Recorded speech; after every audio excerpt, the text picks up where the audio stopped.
પાટીદારના ઇતિહાસની વાત આવે એટલે સાહેબ એમ કહેવાય કે સિદ્ધરાજ જયસિંહ છે એ 1800 પરિવારને પંજાબમાંથી ગુજરાતમાં લઈ આવે અને ખેતીવાડી અને પશુપાલન, ખેતીવાડી અને પશુપાલન એમ કહેવાય કે બેની શરૂઆત થાય.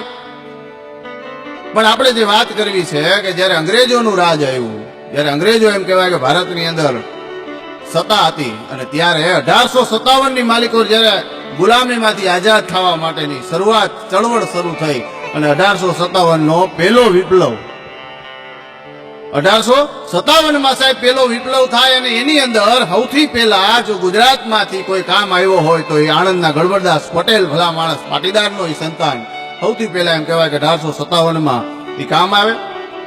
ત્યારબાદ ત્યાંથી આગળ હાલીએ તો સાહેબ પાટીદારની કોમ મહેનતુ તો હતી જ અને ગળથુટીમાં જ કદાચ મહેનત પાવામાં આવી છે, હું તો એમ માનું છું. કારણ કે વિશ્વની માલિકો રાજ કોઈ પણ દેશમાં તમે જાઓ તો અહીંયા પાટીદારો તમને જોવા મળે. કારણ કે એવું કહેવાય છે કે વિશ્વમાં કોઈ એવો દરિયો નથી જેમાં માછલી ના હોય અને વિશ્વમાં સાહેબ કોઈ એવો દેશ નથી જેમાં પાટીદાર ન હોય.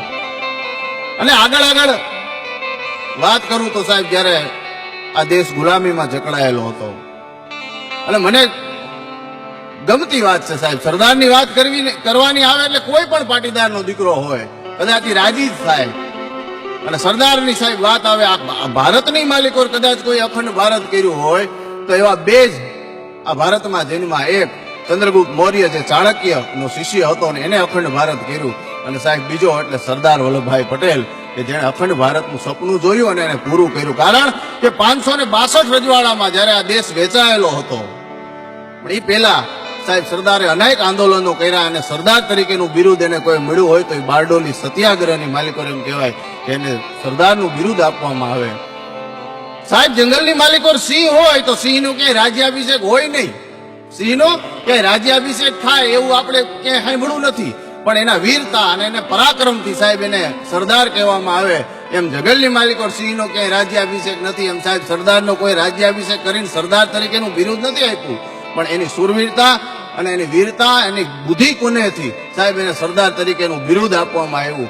અને એક ગુજરાત માત્રના નહીં પણ આખા ભારતના સરદાર થઈ અને આજ પણ આપણે એને યાદ કરીએ છીએ. એ સરદારને સાહેબ બારડોલીમાંથી સરદારનું બિરુદ મળ્યું. અને એથી આગળ વાત કરું કે જ્યારે આ દેશ સાહેબ અલગ અલગ એમ કહેવાય કે રજવાડાઓમાં બટાયેલો હતો અને ત્યારે સાહેબ અંગ્રેજ ગવર્નરે એમ કીધું 15મી ઓગસ્ટે તમને હું આઝાદી આપી દઉં. પણ મને એમ લાગે છે કે આ 15 વર્ષે આ દેશ એક નહીં થાય. અને સાહેબ ત્યારે એમ કહેવાય કે સરદાર પટેલ એટલું બોલ્યા હતા કે 15 વર્ષ નહીં, હું 15 મહિનામાં દેશને એક કરી બતાવીશ. અને સાહેબ એમ કહેવાય કે 15 મહિના નહીં પણ કાંઈક 12 કે 13 મહિનાની અંદર 562 રજવાડા છે એને એક કરે. અને એક કરે ત્યાંથી આગળ વાત તમામ રાજાઓએ જેટલા હતા એને પ્રેમથી આપી દીધા. પણ સાહેબ બે રજવાડા એવા હતા, એક જુનાગઢ અને એક હૈદરાબાદ. એ નિજામ અને નવાબ છે એ કોઈ રીતે એમ કહેવાય કે માને નહીં. જ્યારે માને નહીં એટલે સાહેબ એને અહીંયા બુદ્ધિ નથી વાપરી, અહીંયા પોતાની તાકાત પણ બતાવી છે. અને બેયને એમ કહેવાય કે રાતોરાત આ દેશ છોડી અને ભગાડ્યા છે. અને બેયને બે રજવાડા છે અને હિન્દુસ્તાનની માલિકો ભેળવા છે. ભલા માણસ આ સરદાર હતા એટલે સાહેબ એને અખંડ ભારતના શિલ્પી તરીકેનું બિરુદ પણ આપવામાં આવે.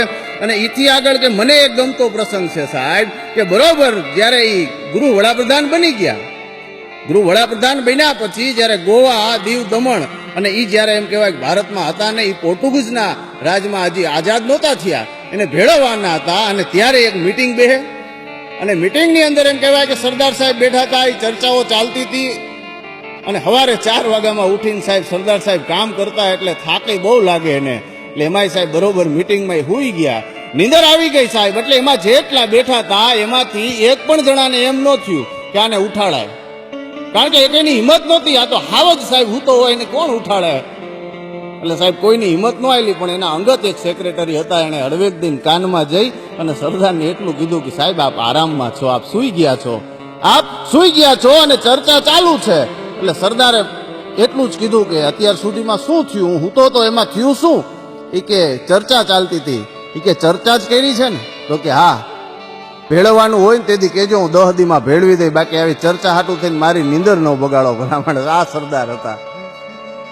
અને અત્યારની વાત કરવામાં આવે તો સાહેબ આજના કહેવાતા અમુક રાજકારણીઓ છે, એને કરોડો રૂપિયા સાહેબ એના બેંક બેલેન્સ નીકળે, એના એકાઉન્ટમાં નીકળે, એની અનેક પ્રોપર્ટી નીકળે સાહેબ, પણ ભારતના નાયબ વડાપ્રધાન તરીકે જ્યારે સરદાર પટેલ હતા અને પોતાનું મૃત્યુ થાય, જ્યારે એનું મૃત્યુ થાય ત્યારે સાહેબ એના એકાઉન્ટમાંથી પૂરા 300 રૂપિયા નો નીકળે. ભલા માણસ, આ આપણા ગૃહ વડાપ્રધાન હતા અને કેમ ભૂલી શકાય.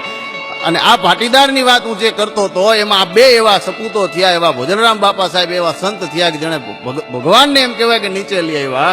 એવા એક સંત ભોજરામ બાપા પાટીદારમાં જન્મા. અને આગળ મને કોઈ એમ પૂછે કે ભાઈ પાટીદારો પાસે એટલા બધા રૂપિયા કેમ છે, તો મને આવડત મુજબ હું એમ એટલું 100% કહી શકું કે સાહેબ વર્ષોથી પાટીદારો છે એ જ્યારે જ્યારે ખેતી કરે, એની મહેનત આવે, એનું જે કાંઈ અન્ન પાકે એ સૌથી પહેલા ખળાની અંદર આવે, કે જ્યાં એક અન્ન એકઠું કરવામાં આવે.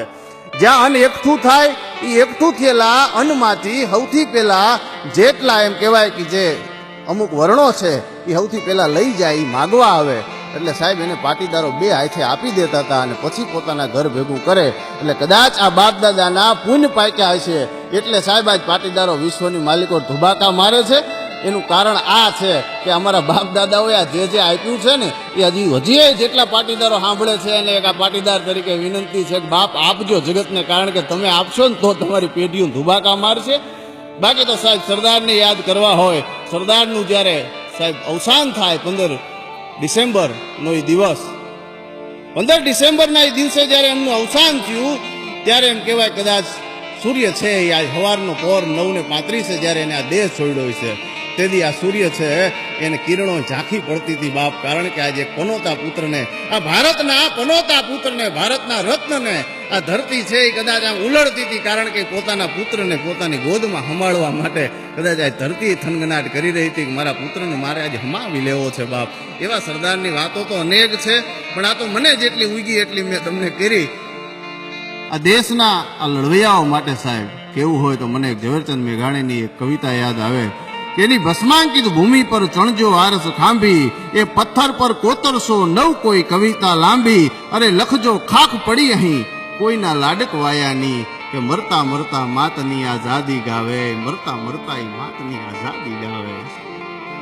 એટલે કે વાત કરવા બેહો તો સરદાર ઉપર તો સાહેબ કદાચ કલાકો ટૂંકી પડે. એવા સરદાર અખંડ ભારતના જ્યાં સુધી આ સૂર્ય અને ચંદ્ર રહે ત્યાં સુધી સાહેબ આ સરદારનું નામ અમર રહે. એક પાટીદાર નહીં પણ સાહેબ ભારત આખાના નાનામાં નાના માણસથી લઈ અને બાળકથી લઈ અને એમ કહેવાય કે મોટા સુધી સરદાર કાયમી માટે સાહેબ જીવતા રહે. જય સરદાર.